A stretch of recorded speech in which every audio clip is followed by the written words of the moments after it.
So the question that was asked was, why would John have doubted that Jesus was who he said that he was?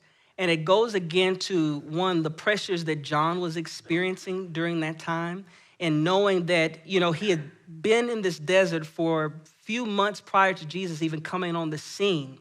And so what you have to think about is, if you had this great news, right? Let's just put ourselves into that train of thought. If I had this great news, and I know that God has told me this news, but then I'm starting to see other people question what it is that I do, it can begin to bring up and spring up this insecurity within your own self as to say, well, man, did I get it right?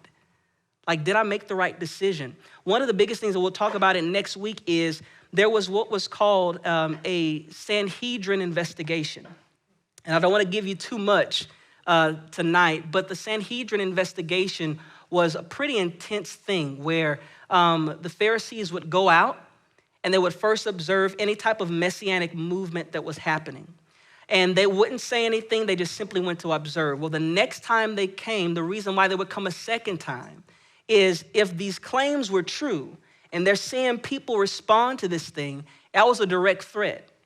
So what ends up happening now is people are like, all right, so if this is real, we need to shut this down. So they're trying to do whatever they can to sabotage what John is doing in the desert wilderness at that particular moment. So as John is going through, John gets captured and sent to prison by the king at that particular time. And he gets sent to prison by the king because he's telling everybody, one, that they need to repent, but two, he calls out the king on his stuff. You're marrying your brother's wife. You shouldn't be doing that. So the king is like, all right, I'm about to shut this down. What ends up happening is the person that he lays next to, his wife says, well, I want you to do something about that. Because he's saying all this stuff. Kill him. So what happens? They send him to prison. So John the Baptist is like, I'm doing what God's called me to do. Now I'm in prison. This makes no sense. Why am I suffering when there should be victory? And this is the conundrum. Because what's happening is people think that this kingdom is going to be a kingdom that's going to wipe out all the nations, and this is going to reign supreme. But the way in which this coming was happening was like no other, that it would first require suffering in order for the victory to be seen. And so John is this cognitive dissonance of this doesn't make sense until it comes to fruition when Jesus in Matthew 16 is letting them know, Matthew 11 letting them know this is what's happening.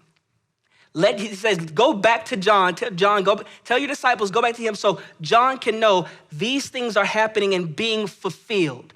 Stay fast, hold confident, don't be afraid. This is going to happen. And what is ultimately foreshadowing is what's going to happen to Jesus on the cross.